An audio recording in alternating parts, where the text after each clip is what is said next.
Here it reads, an increased number of colleges have been using online resources to research applicants.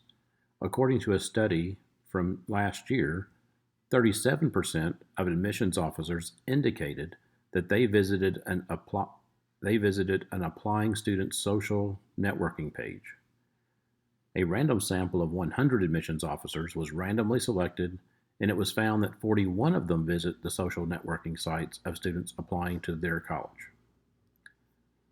So we're going to use alpha, a significance level of 0.1, to complete parts A and B. So part A, does the sample provide support for the hypothesis that the proportion of admissions officers who visit an applying student's social networking page has increased in the past year? So if it's going to have increased, if it was 37 last year, we're going to argue that it's greater than 37% this year. So our alternative is going to have to be greater than 0.37. So our null would be equal to or less than or equal to.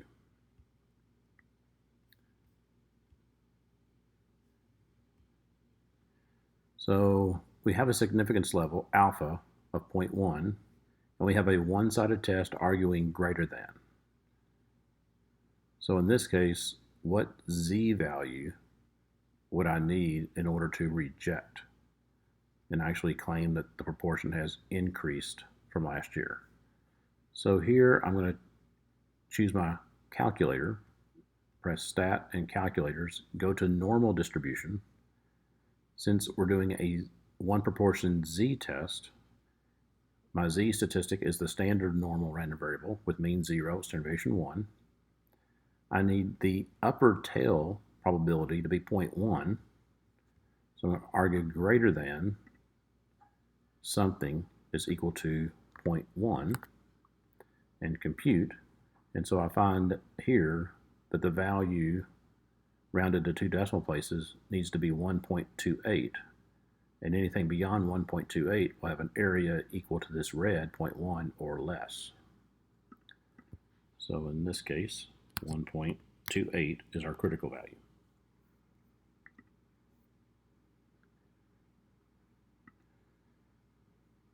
So calculate the test statistic. So here I'm actually going to run the hypothesis test with the data that's provided. And so here, press stat, go down to one proportion, right, proportion stats, one sample with summary data. The number of successes this year, 41 visited the social networking sites out of 100 that were randomly sampled. We're arguing that it's not equal to 0.37 as last year, but greater than. And so here I'll plot the p-value, press compute, and in our table we have our test statistic and our p-value. So we can tell with our p-value being greater than 0.1, we're not going to reject. Our z statistic is 0.83. So in order to reject, our test statistic would have to be greater than the 1.28, and it's not. So we'll read our choices. So we're not going to reject, so it's got to be A or C. Do not reject the null. There is sufficient evidence to support the claim that what has increased. That's false.